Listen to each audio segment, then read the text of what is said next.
Macreth from Leeds Metropolitan University, and also Joanne Reilly from a weight management council group.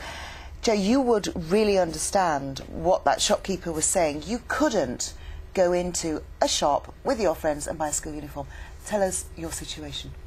Well, from a young age, being quite overweight, obese, you know, when I got to school age, it became more and more difficult for my mum to actually buy clothes for school like you normally do after summer holidays. So when it came to that time of year, it came to the point where it had to be made for me to physically fit me, you know, school skirt. We've got some photographs of you, and at your, how old were you there? 21. You were 21, but you were being an obese child.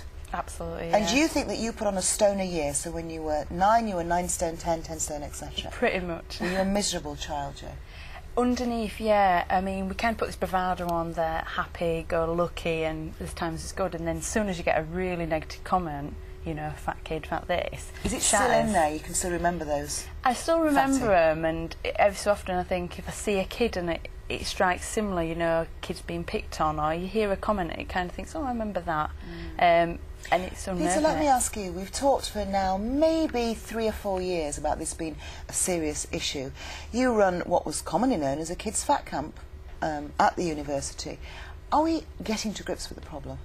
I don't think we are. I think that the very fact that businesses are now starting to cater for children who are overweight shows that the government isn't actually winning the battle to meet its target of halting the year-on-year rise of obesity. But should it be the government? Children. Shouldn't it be the parents who don't allow kids to eat, and not exercise? I think the very fact that obesity is such a complex disease means that every part of our society needs to be engaged in actually trying to prevent and treat it.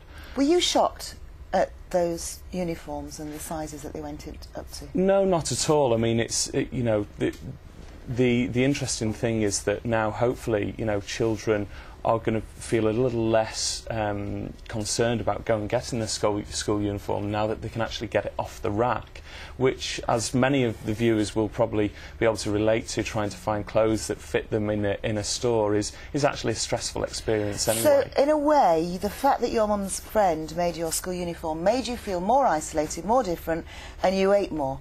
So at least if you'd been able to go into town and buy those clothes, you might have thought, well, I'm going to get in a smaller skirt next year. Do you think?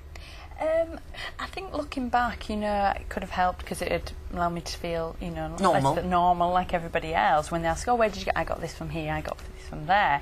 But at the end of the day, I think we still need to not move away from acceptance of children being this way and more progressively into let's deal with it and let's actually look to understanding it and getting the help they need. Well, you've done absolutely brilliantly. You are proof, and good luck with your rather controversial camp. Thank you. Thank you. Now, in other news tonight, 2 members of the gang that murdered PC Sharon Beshenivsky in Bradford